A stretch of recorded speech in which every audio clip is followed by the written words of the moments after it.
Hello and welcome to TargetNet. This is Richa and I'm your educator for UGC NET. ये series मैंने बनाई है net के उन एस्पिरेंट्स के लिए जो पेपर 1 की तैयारी कर रहे हैं और साथ ही उन बच्चों के लिए जिनका पेपर 2 मैनेजमेंट कॉमर्स या HRM है। इस सीरीज में मैंने वीकली बेसिस पे हर यूनिट को कवर करने की कोशिश की है जिससे कि जो लर्नर्स मुझे रेगुलरली फॉलो करेंगे वो हर वीक यूजीसी नेट का एक जो वॉल्यूम है या एक यूनिट है उसे कंप्लीट कर पाएंगे। So without wasting any further time let us begin today's session. तो आज हम जिस टॉपिक पे बात करने वाले हैं वो आपकी जो पेपर 1 की यूनिट 9 है, जो पीपल डेवलपमेंट और एनवायरनमेंट की आपकी यूनिट है, उसका जो लास्ट सेक्शन है जिसमें कि सारी ट्रीटीज कन्वेंशन एनवायरनमेंट से रिलेटेड हैं, उन्हीं का ये ऑलमोस्ट लास्ट टॉपिक है, बट बहुत ही इंपॉर्टेंट टॉपिक है आप लोगों के एग्जाम के पॉइंट ऑफ व्यू से, which is ISA international solar alliance, और इसी को हम आज के लेक्चर में डिस्कस करेंगे। ये लोगो ISA का है जो आप स्क्रीन पे देख रहे हैं, और चलिए जानते हैं ISA के बारे में। ISA एक ऐसा अलायंस है, ऐसी कंट्रीज की एसोसिएशन है जो कि मोस्ट ऑफ दोज कंट्रीज जो हैं वो हमारा जो ट्रॉपिक ऑफ कैंसर है या ट्रॉपिक ऑफ जो कैप्रिकॉर्न है उसमें जितनी कंट्रीज उसके अक्रॉस या उसके आसपास आती हैं उनको इस अलायंस में शामिल किया गया है, जिससे कि सोलर एनर्जी का, S is for solar energy का यूज़ करके हम फॉसिल फ्यूल्स की जो हमारी यूटिलाइजेशन है उसको कम करें और रिन्यूएबल एनर्जी जो कि सोलर एनर्जी है उसको ज़्यादा से ज़्यादा यूज़ करके और उससे बेनिफिट ले पाएँ, उसके लिए अलायंस किया गया। इम्पॉर्टेंट बात ये है कि ये अलायंस हमारे जो प्रधानमंत्री हैं मिस्टर नरेंद्र मोदी, उन्होंने इसको प्रपोज भी किया और लॉन्च भी किया। पहली बार इसके बारे में उन्होंने बात की थी लंदन के स्टेडियम में। अगली स्लाइड में आप देखेंगे, यहाँ पे हम देखते हैं कि जो फ्रांस के फॉर्मर प्रेसिडेंट थे उनका और नरेंद्र मोदी जी का मिलकर ये अलायंस जिस दिन डिक्लेयर हुआ, इट वाज COP21 जो UNFCCC की हमारी कॉन्फ्रेंस ऑफ पार्टी होती है। UNFCCC की जो COP21 जो पेरिस में इस बार हुई थी 2015 में, उसमें ये बात जो है ये पहली बार बोली गई और इसको उस दिन से आप कह सकते हैं कि इसकी शुरुआत हुई।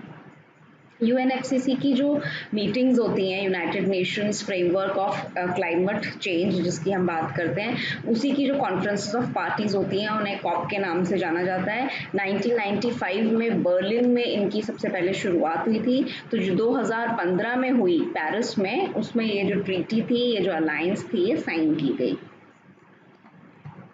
प्राइमरी ऑब्जेक्टिव क्या है? प्राइमरी ऑब्जेक्टिव इस अलायंस का यही है कि मैक्सिमम एक्सप्लॉयटेशन या मैक्सिमम यूज़ हम सोलर एनर्जी का करें और जो फॉसिल फ्यूल्स हैं, जो हमारे कोल, पेट्रोलियम, इस तरह के जो फॉसिल फ्यूल्स हैं जो कि ख़त्म होने की कगार पे हैं, उनका इस्तेमाल कम हो और क्या हो। इसके अलावा ये जो इनिशिएटिव था, मैंने आपको बताया PM मोदी ने जो था इसको पहली बार प्रपोज, याद रखिएगा प्रपोज की अगर बात आती है तो वेम्बले स्टेडियम लंदन में इन्होंने पहली बार ये बात जो थी वो प्रपोज की थी कि जो सूर्यपुत्र वर्ड उन्होंने यूज़ किया था कि सन्स ऑफ द सन, यानी वो कंट्रीज जहाँ पे सूरज की अबंडेंट रोशनी आती है, जो कि किस पर लाया करते हैं, ट्रॉपिकल ऑफ कैंसर पे और कैप्रिकॉर्न पे जो कंट्रीज लाई करती हैं, उनको इसका भाग बनाया जाए, इस एसोसिएशन, इस अलायंस का पार्ट बनाया जाए और वो ऐसे प्रोजेक्ट्स में इन्वेस्ट करें, इस तरह के प्रोग्राम्स करें जिनसे कि क्या हो, सोलर एनर्जी का हम मैक्सिमम यूज़ कर सकें और रिन्यूएबल सोर्स जो हमारे हैं,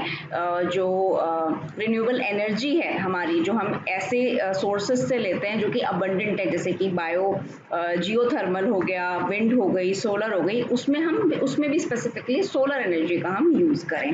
countries that do not fall with in the tropics, जो इस ट्रॉपिक्स में नहीं फॉल करती हैं, वो भी इस अलायंस का जो फायदा है वो उठा सकते हैं, बट उन्हें वोटिंग राइट्स इस अलायंस में नहीं दिए जाएंगे। ये उसका एक इम्पॉर्टेंट पॉइंट था। विजन और मिशन स्टेटमेंट देख लेते हैं। मैंने आपके लिए इसमें लिखा है, विजन स्टेटमेंट है इंटरनेशनल सोलर अलायंस का, let us together make the sun brighter, sun को और ब्राइट बनाते हैं, ये इसका विजन स्टेटमेंट है। मिशन स्टेटमेंट क्या है? Every home no matter how far away will have a light और इलेक्ट्रिसिटी, जैसे आप कह सकते हैं घर पे होनी चाहिए, हर घर तक इलेक्ट्रिसिटी पहुंचे, किसकी मदद से? सोलर एनर्जी से, ये इसका मिशन है। और डायरेक्टर जनरल जो अभी इसके हैं करंट, वो मिस्टर उपेंद्र त्रिपाठी इसको लीड कर रहे हैं, हेड हेड कर रहे हैं आईएसए को।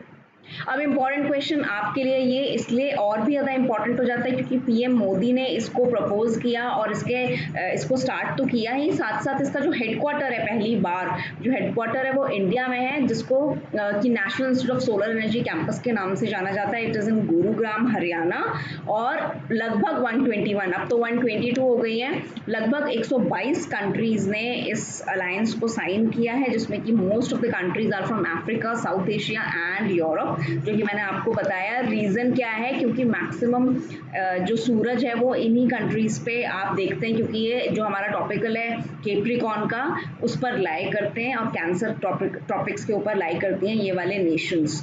आईएसए का जो फ्रेमवर्क है उसमें कुल मिला के 14 आर्टिकल्स हैं। फैक्चुअल इन्फॉर्मेशन में अगर आप याद करना चाहें, लेकिन कोई लीगल ऑब्लिगेशन नहीं है, आप इसको ज्वाइन करते हैं तो आप लीगली बाउंड नहीं है किसी चीज़ों के लिए। It is all based on your social responsibility, awareness towards the environment. अब इस प्रोजेक्ट के लिए कुछ की चैलेंजेस हैं, ये 3 चैलेंजेस उन्होंने मेंशन किए हैं कि क्योंकि सोलर एनर्जी से जुड़े हुए जो प्रोजेक्ट्स होंगे वो हाई कॉस्ट के होंगे और अवेलेबिलिटी ऑफ फाइनेंस नहीं है, तो जो इसके ऑब्जेक्टिव सेट किए गए या इसके जो चैलेंजेस फेस करने की बात हुई तो उसमें यह हुआ कि ज़्यादा से ज़्यादा फाइनेंस ऐसी एक्टिविटीज़ में दिया जाए, सोलर पैनल्स हैं और इस तरह की चीज़ें जो यूज़ की जाएंगी, जितनी भी R&D टेक्निक्स यूज़ की जाएंगी उसके लिए पैसों की कमी ना हो तो ज़्यादा से ज़्यादा फाइनेंस दिया जाए, लेकिन ये अभी एक चैलेंज इसकी राह में है।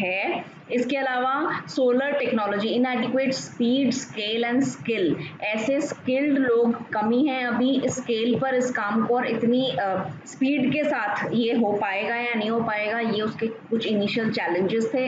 R&D इतनी हमारी strong research and development facilities हैं या नहीं जो सोलर टेक्नोलॉजी को जो है वो यूज़ कर पाए और मेंट कर पाए जिस तरह से हम चाहते हैं अपने रिक्वायरमेंट्स को मीटअप करने के लिए। तो ये कुछ इनिशियल चैलेंजेस थे जो उन्होंने बताए थे। इंडिया का टारगेट आपके एग्जाम के पर्सपेक्टिव से इम्पोर्टेंट है। इंडिया का क्या टारगेट है आईएसए को लेकर, ये आपके एग्जाम के पर्सपेक्टिव से इम्पोर्टेंट है। देखो अभी तक इंडिया ने 20 गीगावाट सोलर एनर्जी जो है वो सक्सेसफुली अचीव कर लिया है अपना मिशन, बट 2022 तक इसका मिशन है 175 gigawatt of renewable energy, out of which 100 gigawatt will be solar power. Please write down these two terms, these two numbers, they are very important from the exam point of view. Total में कुल मिला के 175 gigawatt renewable energy जो है वो generate करने का। अब ये रिन्यूएबल जो एनर्जी है ये किसी भी सोर्स हो सकती है, विंड से, सोलर से, थर्मल से और क्या बायो थर्मल से और जियो थर्मल से, तो जितने भी रिन्यूएबल सोर्सेज होते हैं उससे आपको 175 गीगावाट एनर्जी जनरेट करनी है फॉसिल फ्यूल्स के कंजर्वेशन के कंटेक्स्ट में, और जिसमें से इन 175 जो गीगावाट की बात हो रही है इसमें से 100 गीगावाट जो है 2022 तक जो इंडिया का कमिटमेंट है, जो टारगेट है वो है कि वो सोलर पावर का कंट्रीब्यूशन होगा। तो अगर एग्जाम में क्वेश्चन आता है कि हमारे नए टारगेट के हिसाब से आईएसए के अंडर, इंटरनेशनल सोलर अलायंस के अंडर इंडिया का क्या टारगेट है, कितनी सोलर एनर्जी का कंट्रीब्यूशन होना चाहिए, तो आपका आंसर होना चाहिए 100 गीगावाट्स। दीव जो हमारा दमन एंड दीव है वो फर्स्ट यूटी है, हमारी यूनियन टेरिटरी है जो 100% सोलर पावर पर रन कर रही है, which is again an important fact for you. ये भी एग्जाम के पॉइंट से इम्पॉर्टेंट है कि कौन सी ऐसी स्टेट या यूनियन टेरिटरी है, तो दीव पहली यूनियन टेरिटरी है जो कि सोलर पावर पे रन कर रही है। ये मैंने उसके कुछ ऑब्जेक्टिव्स आपके लिए यहाँ पर लिखे हैं जो जनरल ऑब्जेक्टिव्स थे आईएसए के, कि किस तरह से हमें इसको काम में लेना है, आगे आने वाले टाइम में किन चीज़ों को हमें पूरा करना है। तो इनमें वो सारी ही चीज़ें लिखी हुई हैं कि हमें कॉस्ट ऑफ फाइनेंस जो है उसे कम करनी होगी इन प्रोजेक्ट्स को लेकर, और क्या करना होगा, स्केल अप करना होगा सोलर टेक्नोलॉजी को। मेंबर कंट्रीज जो इसके मेंबर कंट्रीज हैं वो ज़्यादा से ज़्यादा अप्लाई करें सोलर टेक्नोलॉजी को, उसके लिए कंटिन्यूसली जो है वो काम करना पड़ेगा। इससे रिलेटेड कोलैबोरेटिव R&D एक्टिविटीज़, यानी कि मिलजुल कर ऐसी R&D एक्टिविटीज़ करनी है जिससे कि सोलर टेक्नोलॉजी जो है वो अवेलेबल हो पाए। और very important point, last point जो इसका था कि ऐसा कॉमन साइबर प्लेटफॉर्म, यानी कि कह सकते हैं आप इंटरनेट पे ऐसा प्लेटफॉर्म बनाया जाए जिससे कि नेटवर्किंग, कोऑपरेशन और exchange of ideas continuously member countries के बीच में होते रहे, कि अगर किसी कोई कंट्री किसी आइडिया के साथ आती है तो वो उसके लिए आसान हो जाए और मेंबर कंट्रीज के साथ शेयर करना कि किस तरह हम सोलर एनर्जी को यूज करके मल्टीपल चीजों में अपना काम उससे जो है वो निकाल सकते हैं। To take coordinated action through programmes and activities, ऐसे प्रोग्राम्स और एक्टिविटीज को वॉलंटरी बेसिस पे वॉलंटरी बेसिस पे एम करना, जिससे कि डिमांड बढ़े, रिस्क और रिसोर्सेज को ध्यान में रखकर सोलर फाइनेंस को प्रमोट किया जाए, सोलर टेक्नोलॉजी को प्रमोट किया जाए, इनोवेशन, R&D एटसेट्रा। तो ये कुछ उसके जेनरिक ऑब्जेक्टिव थे, इतने डिटेल में हमें नहीं जाना है। हमारे लिए इम्पॉर्टेंट ये वाले पॉइंट्स हैं, यहाँ पर मैं एक बार आपके लिए फाइनली लिख देती हूँ कि ISA जो था उसकी फुल फॉर्म क्या है, कितनी मेंबर कंट्रीज हैं, वो किस टॉपिक्स पे लाई करती हैं वो आपको पता होना चाहिए, कैंसर एंड कैप्रिकॉन। इसके अलावा COP21 में ये बात जो थी, ये एजेंडा जो था, ये अलायंस था, ये हुआ किन के बीच में हुआ, इंडिया और फ्रांस ने मिलकर सबसे पहले बात की। प्राइम मिनिस्टर ने इस अलायंस को सबसे पहले कहाँ प्रपोज किया और उन कंट्रीज को क्या बोला, सूर्यपुत्र बोला। और इंडिया का नेशनल टारगेट क्या है, नेशनल टारगेट क्या है ISA को लेकर, कितने गीगावाट एनर्जी जो है वो 2022 तक उसे जनरेट करनी है सोलर एनर्जी के फॉर्म में, plus renewable energy in total form में। ये सारा डेटा जो है वो आपके लिए इंपॉर्टेंट है। तो आई एम श्योर आप इस स्लाइड को एक बार और देखेंगे इस लेक्चर को, तो ISA से जुड़े हुए सारे कॉन्सेप्ट्स आपको क्लियर हो जाएंगे। So that was all for today's session. अगर आज के सेशन में आपको कोई डाउट है या आप कोई क्वेश्चन पूछना चाहते हैं तो मुझे कमेंट सेक्शन में लिखकर ज़रूर बताइएगा। और अगर आज का सेशन आपको अच्छा लगता है then do like, subscribe and share my channel. Thank you so much and see you in the next session. Bye bye.